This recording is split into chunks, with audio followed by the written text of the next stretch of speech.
पड़ाव मंत्र दीक्षा का पार करके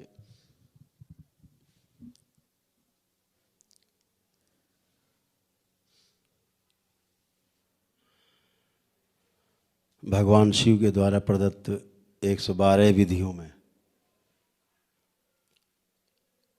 प्रवेश के लिए अपनी पात्रता आपने विकसित की।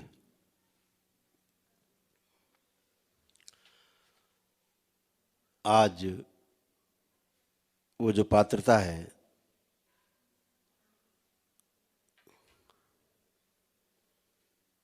उसकी पहली सीढ़ी बहुत रोमांचकारी होती है। सबसे पहले तो सीढ़ी सही हो, दिशा सही हो कि जिस सीढ़ी पर हम चढ़ने जा रहे हैं वो हमें किस शिखर की ओर ले जा रही है। सीढ़ी सीढ़ी है, ऊपर भी जाती है, नीचे भी जाती है। अभी तक की जितनी भी आपकी यात्रा रही है वो सीढ़ी से नीचे जाने की यात्रा रही है। मंत्र दीक्षा का पड़ाव पूर्ण होने के बाद, उसका दशांश सिद्ध होने के बाद आज पहली बार आपकी कुंडलिनी जो है वो ऊर्ध्वगामी हुई है।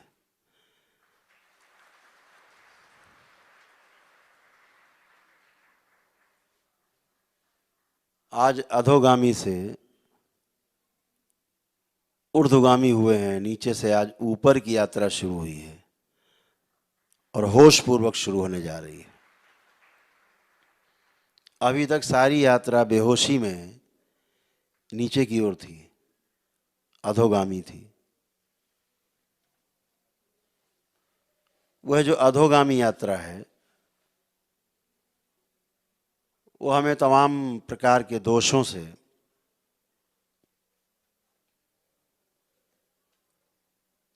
लपेट के रखती है। हम उससे चाह के भी नहीं छूट पाते। अगर परम पूजनी बाबा जी जैसा पूर्ण गुरु नहीं प्राप्त है इस पृथ्वी पे तो यात्रा तो होती रहती है। आप इस खुशफहमी में रहते हैं कि अरे हम तो यात्रा कर रहे हैं, लेकिन किधर की कर रहे हैं ये पता नहीं होता है और असल में आप नीचे की ओर यात्रा कर रहे होते हैं। जब पूर्ण गुरु मिलता है, एक सच्चा मार्ग दर्शक, एक पथ प्रदर्शक, परम पूजनी बाबा जी जैसा, जिनसे आज आपको तंत्र की दीक्षा मिलने जा रही है, तभी आप ऊपर की ओर गति करते हो, ऊर्ध्वगामी होते हो और पार जाने की यात्रा करते हो। तंत्र जो है, शब्द का अर्थ बहुत गहरा है। इसको तंत्र का अर्थ टोना टोटका बिल्कुल नहीं है, जादू टोना बिल्कुल नहीं है। तंत्र का अर्थ बहुत व्यापक है। तंत्र का अर्थ ही व्यवस्था है। यह शब्द जिसमें भी जुड़ जाता है वहां पता लगता है कि यहां व्यवस्था है। जैसे लोकतंत्र एक व्यवस्था है, राजतंत्र एक व्यवस्था है, स्वतंत्र एक व्यवस्था है। तो जितना भी तंत्र है व्यवस्था का द्योतक है, और जितना टोना टोटका जादू टोना है ये अव्यवस्था की निशानी है, उसके चिन्ह है, जिनको आप भोग के आए, जिनको आपको दरबार ने धो के मांझ के आपको आपके परिवार को बाहर निकाला, जिससे वो अव्यवस्था है। तंत्र कभी किसी का नुकसान नहीं करता। नुकसान उसी का होता है व्यवस्था में जो व्यवस्था को स्वीकार नहीं करता है, व्यवस्था के विरोध में जीता है, व्यवस्था के विरोध में चलने की कोशिश करता है, नुकसान उसी का होता है। नदी की धारा में धारा के साथ बहने का जो मजा है वो तंत्र में जीने जैसा है, अपने को छोड़ दिया। इसीलिए नदी के धारा में धारा से विरोध रखता हुआ, धारा के विपरीत तैरता हुआ व्यक्ति डूब जाता है। बड़े बड़े तैराक डूब जाते हैं, लेकिन मुर्दा हमेशा देखना ऊपर तैरता है, विरोध नहीं करता। बड़े मजे से चला जा रहा होता बहता हुआ, कोई विरोध नहीं उसका। वो व्यवस्था में जी रहा है, मुर्दा व्यवस्था में है, इसलिए ऊपर है जल के। तैराक डूब जाता है क्योंकि व्यवस्था से लड़ता है, विरोध में होता है। तो तंत्र के व्यापक शब्द को अगर हम गहराई से अध्ययन करें तो दिखता है कि स्वीकार भाव जो है परम भाव है इसका। तंत्र ही प्रेम है, प्रेम इसका बाय प्रोडक्ट है तंत्र का। जब तंत्र में आप जीते हैं, आप जो भी कमाते हैं, कमा करके उसका भारत सरकार को टैक्स पे करते हैं, व्यवस्था में जीते हैं, सुखी रहते हैं, कोई कष्ट नहीं है आपको, कोई छू नहीं सकता। लेकिन जब चोरी चकारी करते हैं तो फिर अव्यवस्था है, फिर दंड मिलेगा। आप अव्यवस्था फैला रहे हैं तो उसका आपको भोग भी भोगना होगा। तो व्यवस्था के विरुद्ध जीना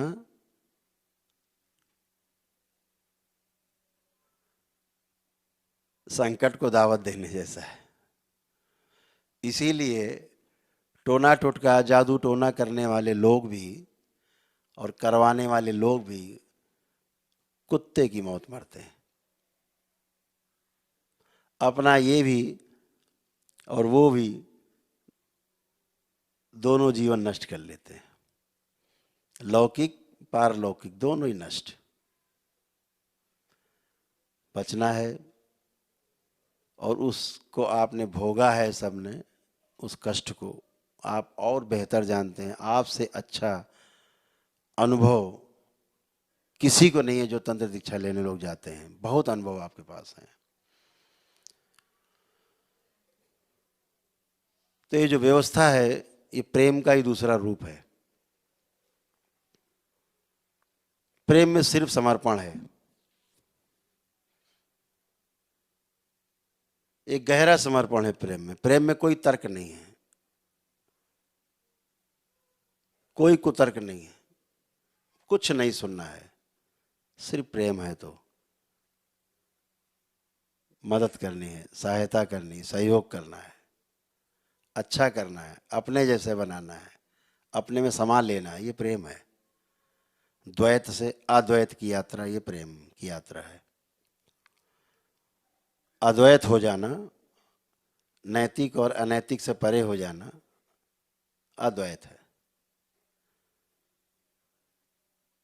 तो तंत्र कभी भी यह वस्तु नैतिक है कि अनैतिक है इसकी बिल्कुल परवाह नहीं। तंत्र ये बिल्कुल परवाह नहीं करता कि धर्म क्या है, आप किस धर्म को मानते हो, कोई परवाह नहीं करता है। तंत्र ऐसे काम करता है जैसे औषधि।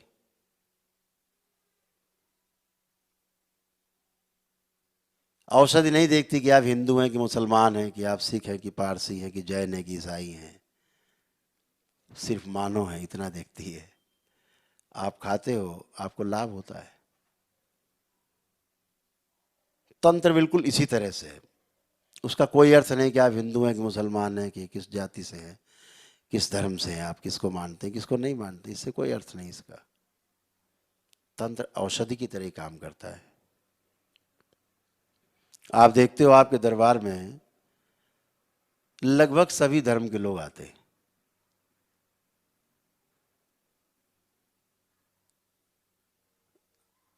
कुछ बहुत कम, 1% से भी कम लोग, लेकिन आते हैं। उसमें सिख भाई भी होते हैं, जैन भाई भी होते हैं, पारसी भी आते हैं, मुस्लिम भाई भी आते हैं, क्रिश्चियंस भी आते हैं और यहाँ के सब ठीक होते हैं, आपके सामने बोल के जाते हैं कैमरे के सामने कि हम बिल्कुल ठीक है। तो वहाँ धर्म आड़े नहीं आता। क्यों? आपने तंत्र को स्वीकार किया है, व्यवस्था को स्वीकार किया है, जो वैदिक हमारे नियम उनको स्वीकार कर लिया है। वैदिक नियम का अर्थ है जो प्राकृतिक है उसको स्वीकार कर लिया आपने दरबार में, तो आप स्वस्थ होते हो। तो तंत्र एक बहुत व्यापकता लिए हुए एक शब्द है। तंत्र को अगर और गहरे में देखें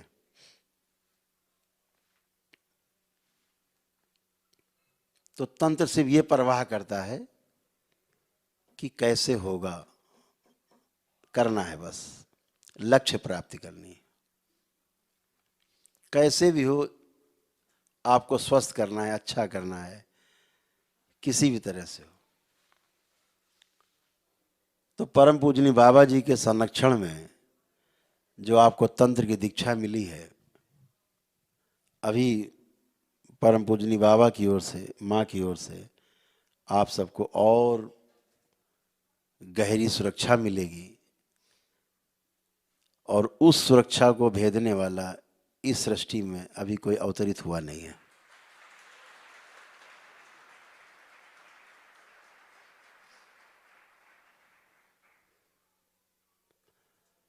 बहुत ही अद्भुत है। अभी ये पहला चरण है तंत्र का, जिसके 21 सोपान हैं, 21 सीढ़ियां हैं। ये आपकी पहली सीढ़ी है तंत्र में प्रवेश करने की, और बड़ी अद्भुत है। इसी में आपको बहुत अद्भुत अद्भुत आपको अनुभव होंगे, बहुत अनुभव होंगे, जबरदस्त अनुभव होंगे। बहुत आनंद आने वाला है आपकी साधना में आपको।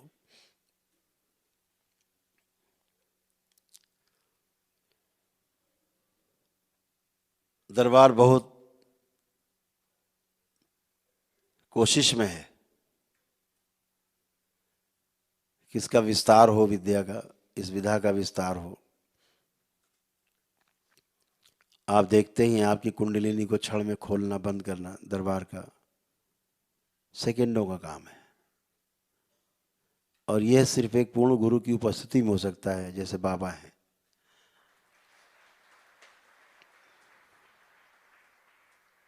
आपकी अरबों खरबों स्मृतियां जो हैं वो नष्ट की जाती हैं। अरबों खरबों आपके विचार जो गंदे हैं नष्ट किए जाते हैं, एकदम शुद्ध और पवित्र किया जाता है आपको। और ये भी अद्भुत है इस दरबार की तंत्र दीक्षा कि आप अपने घर में, अपने परिवार में रह के, अपने परिवार से जुड़े रहकर, अपने अपने कर्तव्यों का पालन करते हुए इस दीक्षा के पश्चात अपना जप तप ध्यान साधना सब कुछ कर सकते हैं सुरक्षित रूप से। जब कहा जाता है कि भाई परिवार छोड़ना पड़ता है तंत्र अगर सीखना है, तो तंत्र में सीखने जैसा कुछ भी नहीं है। तंत्र में सिर्फ अनुभव करना है, स्किल डेवलपमेंट नहीं है, इसमें एक्सपीरियंस है, सीधा एक्सपीरियंस है। तंत्र में ऐसा जैसे आग में कूदना, कोई व्यवस्था नहीं करनी है कि कपड़ा वपड़ा बांध के जाना है कि कोट पैंट पहन के जाना है, उठे कूद गए आग में। ऐसा है, बिल्कुल डायरेक्ट सेवा है। तो खतरा उसमें रहता है जो टोना टुटका जादू टोना करते हैं घर परिवार में रह के, उनके लिए खतरा है, क्योंकि दूसरों को मारोगे तो खुद मरोगे। तो कहते हैं भैया कि जब घर छोड़ दो तभी करना जाके सभी बाहर, वो ठीक करते हैं। भयभीत है, क्योंकि दूसरे को भयभीत करना है तो उसके पहले खुद को भयभीत होना पड़ेगा। जो भय में जीते हैं वही एक्चुअली में भयभीत कर पाते हैं। दूसरे शब्दों में कहें तो जो लोग दूसरे को भयभीत करते हैं वो हमेशा भय में जीते हैं। तो तंत्र एक अभय की विद्या है, अभय देने की और अभय में जीने की, अभय में रहने की, अनुसंधान करने की। और तो अब बात कर ली, थोड़ी देर में बात करते हैं, ठीक है ना? सामने से आ रहे हैं, अरे बेकार आदमी है, ये अवॉइड किया, निकल गए, इतना ही है, हाँ या ना, बाकी सब उसका विस्तार है। तो जो हाँ या ना है, तो तंत्र में हमेशा हाँ है, प्रेम है, प्रेम का विस्तार है। तो दो ही शब्द हैं, हाँ या ना, बाकी सब शब्दों का मकड़ जाल है। इसके बाद बैठ के घंटों बात करते रहो आप। तो एक व्यवस्था है, व्यवस्था में जीना, प्रेम में जीना है। प्रेम में जीना मतलब अनुभव है, और अनुभव ही प्रमाण है। जैसे दरबार आपको, जब आप शुरू शुरू में जुड़े आप लोग, तो दरबार आपको एक प्रत्येक चीज का प्रमाण देता है, हर चीज का। बिना प्रमाण के दरबार बात ही नहीं करता। आप ये किया, आपको तुरंत प्रमाण मिला, हाँ हमने ये किया गुरुदेव, ये हमें लाभ हो गया। इतना अद्भुत दरबार कहाँ है पृथ्वी पे जहाँ प्रमाण मिलते हो सामने, तुरंत, इमीडिएट, सेकेंडों में। तो तंत्र जो है प्रमाण के रूप में है, क्योंकि उसमें अनुभव है, क्योंकि उसमें प्रेम है, क्योंकि वो व्यवस्था है। और व्यवस्था में जीना ही धर्म है, व्यवस्था ही धर्म है। धर्म क्या है? सूरज समय पे निकलता है, उसका धर्म है गर्मी देना। झरने बह रहे हैं, उनका धर्म है जीवन के रूप में पूरी सृष्टि में प्रवाहित होना। वायु का भी धर्म है स्पर्श, ठंडा करना, टच करना, सबके अपने अपने धर्म है। तो ये जो धर्म है, ये व्यवस्था का रूप है। हमेशा आपको ध्यान रखना है, हम आपको थोड़ा सा आगाह भी करना चाहें कि कभी भी, जब भी आप कुछ भी सोचते हो, बहुत ध्यान से सुनना, आपके लिए बहुत शुरुआती कड़ी की बात है। इसको पकड़ लेंगे तो फिर चले जाएंगे तैरते हुए। जैसा आप सोचते हो तो बहुत ही अद्भुत है, आसपास वैसे ही व्यवस्था अपने आप बनना शुरू हो जाती है। अगर आप मकान बनाने के बारे में सोचते हो तो मकान बनाने के बारे में सोचते सोचते व्यवस्था वैसे ही बनने लगती है। पहले ज़मीन खरीदना है किसी तरह से, फिर किसी तरह से थोड़ा थोड़ा बनाते गए बनाते गए बनाते गए, फिर मकान बन गया, फिर लिप पुत गया, फिर घर में प्रवेश कर गए। तो चाहे आप सृजन की ओर जाएं, चाहे विध्वंस की ओर जाएं, इसमें सृष्टि आपको बिल्कुल रोकती नहीं। आप स्वतंत्र हैं। कि मनुष्य जो है एक ऐसा प्राणी है पृथ्वी पे जिसके पास कर्म की स्वतंत्रता है। कर्म की स्वतंत्रता केवल मनुष्य के पास है। लेकिन एक बार कर्म कर दिया तो भोगने के लिए फिर आप परतंत्र हैं, आप उसमें रोक नहीं लगा सकते। करने तक आपके पास, आपके हाथ में है, वहां तक, पहला कदम उठने तक उठा दिया, अब भोग तय हो गया।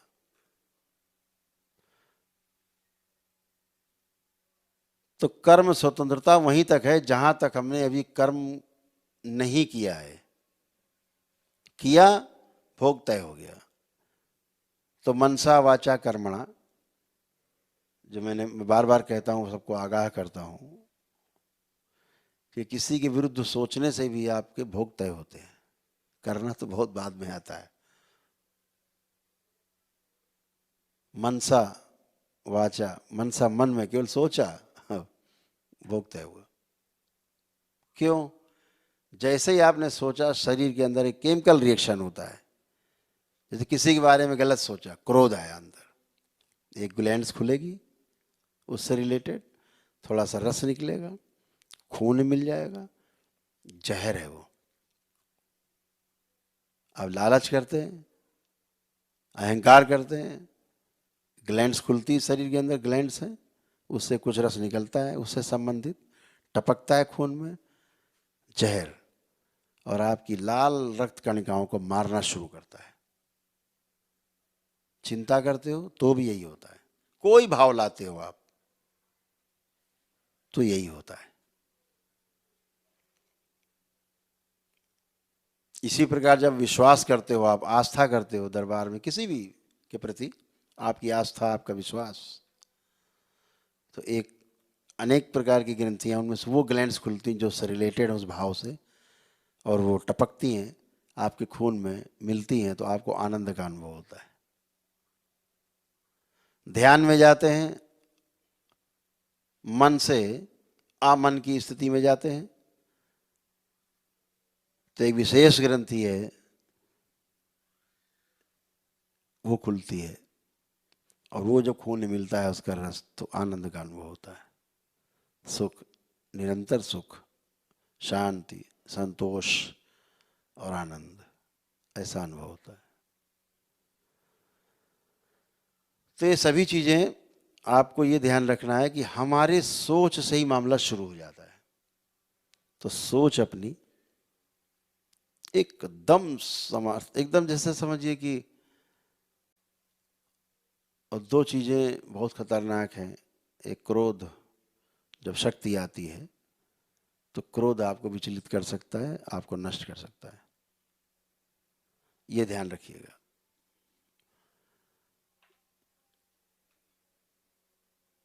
अहंकार आपको नष्ट कर सकता है, आपकी शक्ति को छीन कर सकता है, क्योंकि आप प्रयोग कर दोगे। शक्ति को संचय करना है, और यह शक्ति जो आप में संचित होती जाएगी, ये आपके नए नए द्वार खोलती जाएगी। ऐसे ऐसे द्वार खुलेंगे जिनके बारे में आपने कभी अभी कल्पना ही नहीं की है। मैं देखता हूँ आज के बच्चों में भी, महिलाओं में भी बहुत उत्साह है। मेरे ख्याल से 35% से ज़्यादा बच्चियों ने और महिलाओं ने भी दीक्षा में भाग लिया है। उनको भी तंत्र दीक्षा का पात्रता में उनका चयन हुआ है।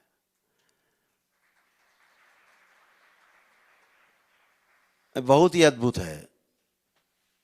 तंत्र दीक्षा में ऐसा पहली बार हो रहा है कि जो महिलाएं, बच्चियां और नवयुवक बढ़ चढ़ के भाग ले रहे हैं।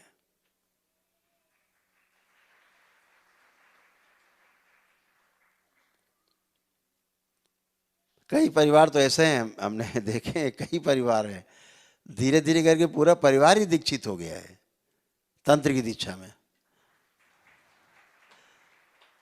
पहले मंत्र की दीक्षा में रहे, अब वो धीरे धीरे करके पूरी तंत्र की दीक्षा में पूरा पूरा परिवार दीक्षित हुआ है। हमने, ये तो बहुत ही अद्भुत है। तो हमेशा जो सोच विचार है उस पर ध्यान अपना रखना है। जीवन है एक जीवन, 5 चीजें हैं जीवन में, जिसे हम कहते हैं आत्मा, बुद्धि, चित्त, वृत्ति और मन। जब हम कहते हैं ध्यान करो,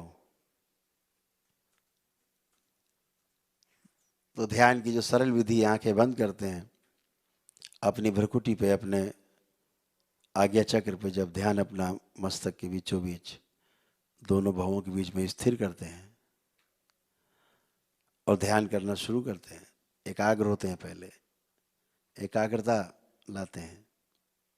ध्यान तो घटना है, क्रिया नहीं है कि आप करोगे ध्यान हो जाएगा, ऐसा बिल्कुल नहीं है। ध्यान घटना है।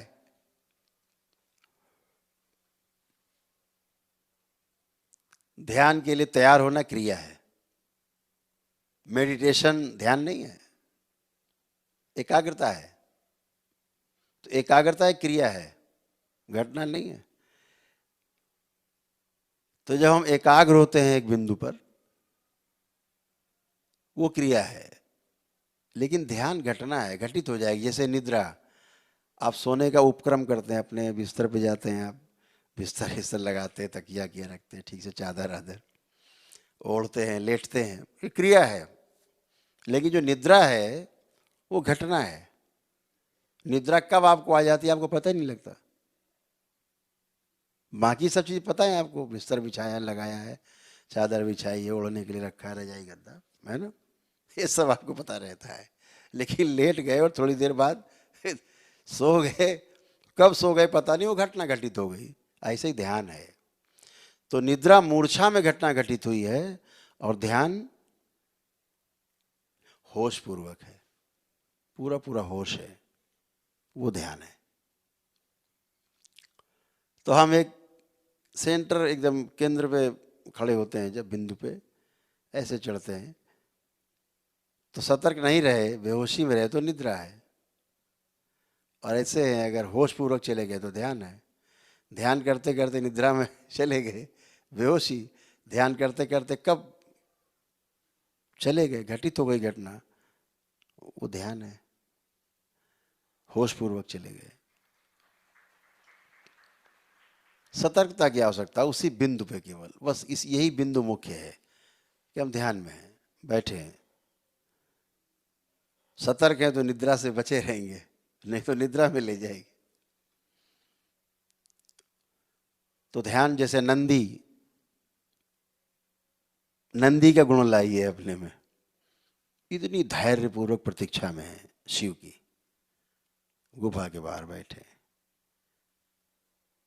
कब निकलेंगे मेरे प्रभु, धैर्य में, महीनों वर्षों सैकड़ों वर्ष नंदी ध्यान बैठे। ऐसी प्रतीक्षा जब आपकी हो जाएगी तो जो घटना घटी है, बहुत अद्भुत घटना जो घटती है, उसका नाम ध्यान है। तो ध्यान से दो वस्तु है ना, एक ध्यान करना और एक ध्यान देना। तो पहली जो क्रिया हो रही वो ध्यान दे रहे हैं, हम लोग ध्यान दे रहे हैं। जैसे कोई चीज ध्यान से पढ़ लिख रहे हैं, वो भी ध्यान ही है। तो ध्यान करना तो अपने लिए, ध्यान देते हैं कब, जब दूसरों के साथ जीते हैं तो ध्यान देना पड़ता है, जब केवल अपने लिए जीते हैं तो ध्यान करना पड़ता है। और दोनों प्रकार के ध्यान बहुत अद्भुत हैं, अगर दोनों में सतर्कता बनी रहे, होश पूर्वक ध्यान दें और होश पूर्वक ध्यान करें, तो अद्भुत है, लाइफ बदल जाती, पूरा गेस्टाल्ट चेंज हो जाता है। जब आप आमन की स्थिति में होते हैं, जब आप ध्यान की स्थिति में होते हैं, जब आप साधना कर रहे होते हैं, जब आपके पास तमाम विचार नहीं होते हैं, ज़्यादा समय एकाग्र रहते हैं, तो एक ऐसी ग्रंथि खुलती है, तालू के पास अंदर है, उससे एक रस टपकता है, टप टप, खून मिल जाता है, वो आनंद देता है। कबीरदास ने उसके बारे में कहा, बड़ा अद्भुत लिखा, जैसे वो स्कूल के पढ़े लिखे तो नहीं थे लेकिन कड़े तो थे। तो उन्होंने कहा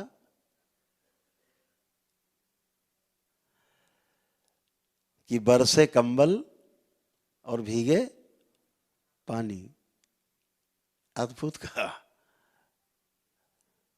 बरसे कंबल भीगे पानी,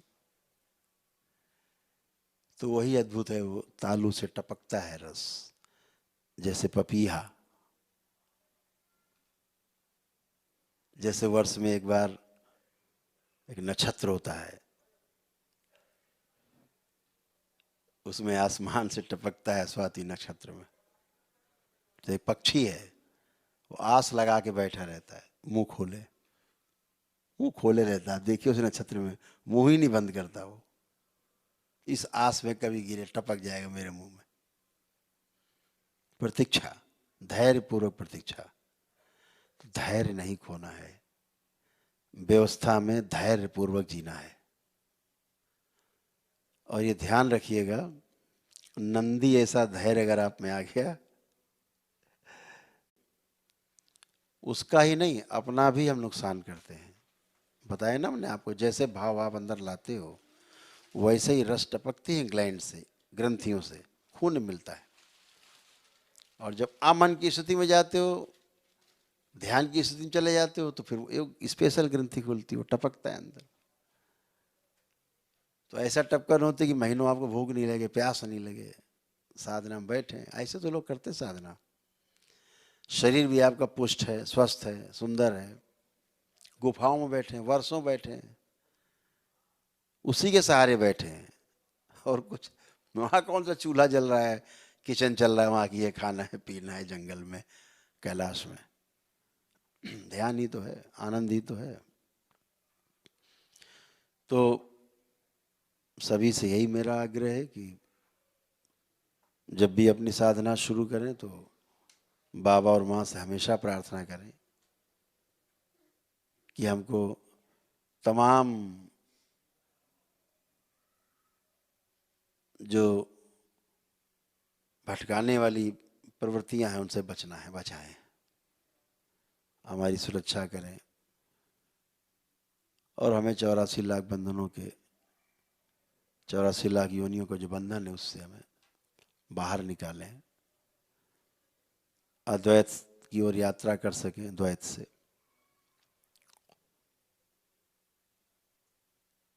और बहुत सरल है।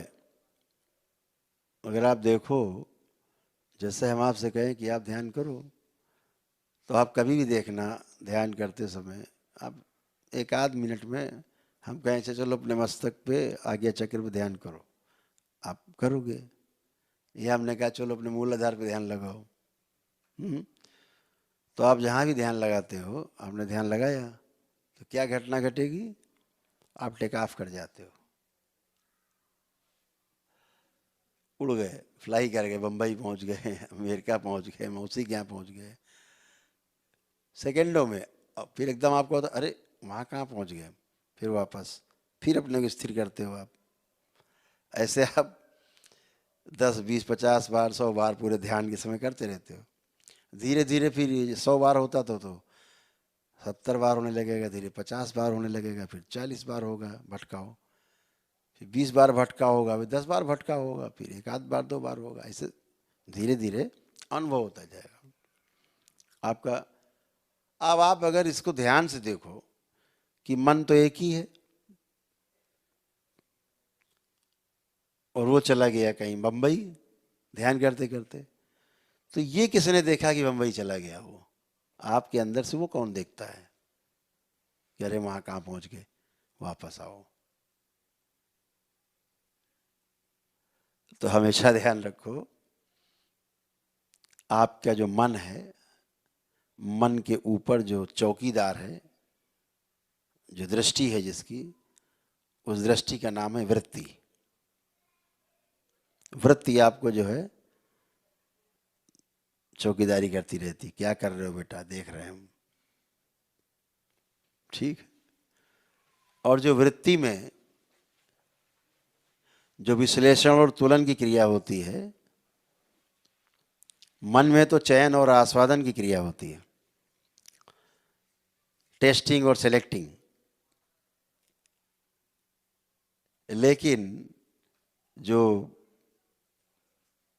वृत्ति में जो क्रिया होती हैं, तो तुलन और विश्लेषण की, एनालाइज होता है और मैनेजमेंट।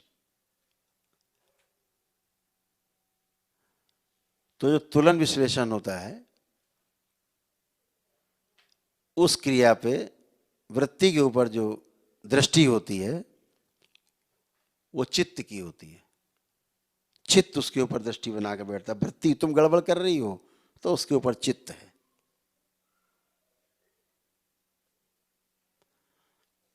मन में दो, जैसे एटम होता है नहीं, तो अगर उसकी हम स्टैटिक्स पे बात करें या डायनेमिक उसे बात करें, तो मन में 2 और वृत्ति में 8 हैं और चित्त में 16 हैं क्रियाएं। 16 है प्रत्यावर्तन और 16 है परावर्तन।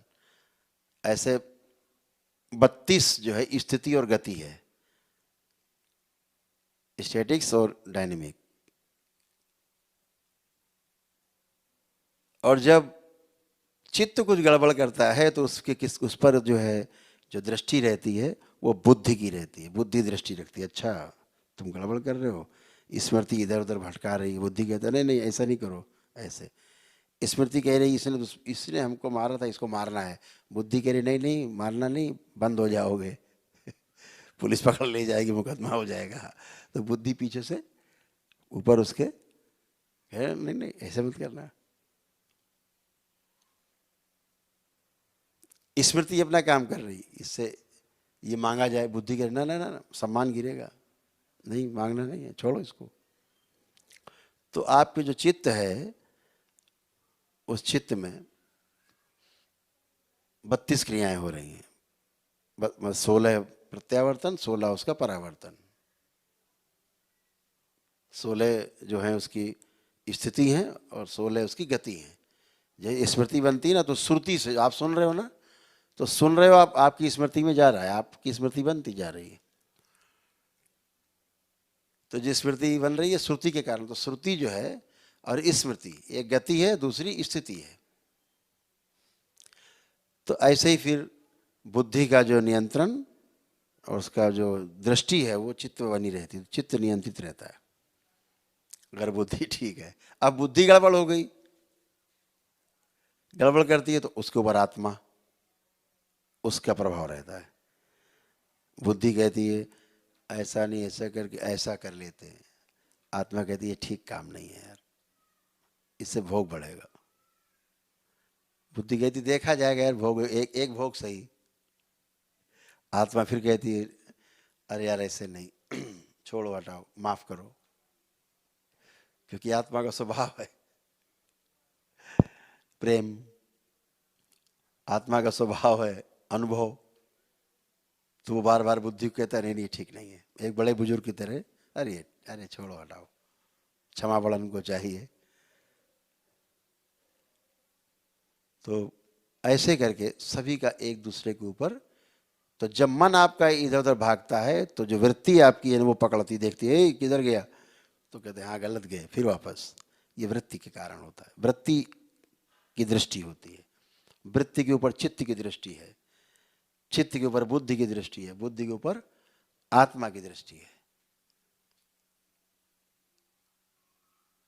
तो बहुत अनुभव आपको होंगे जब आप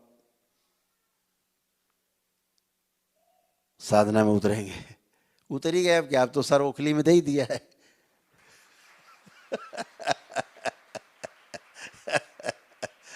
बहुत अद्भुत है। और कवच ऐसे लगे हुए ना कि शेर दिखे ना, शेर सामने लेते अरे यार शेर आ गया तो दिखेगा, तमाम चीजें दिखेगी। तो ऐसे लगे हैं, कांच दिख तो रहा है लेकिन शेर क्या, उसके पिताजी भी कांच को नहीं तोड़ सकते, पंजे मारेगा सब कर। आप बैठे हंसते रहो अंदर से, वो बाहर सर पटकता रहेगा, कुछ नहीं कर सकता। ऐसे इसे कवच कहते हैं। ऐसा कवच बाबा आपको अभी प्रदान करेंगे, आप सबको, सभी को आपको सुरक्षित कर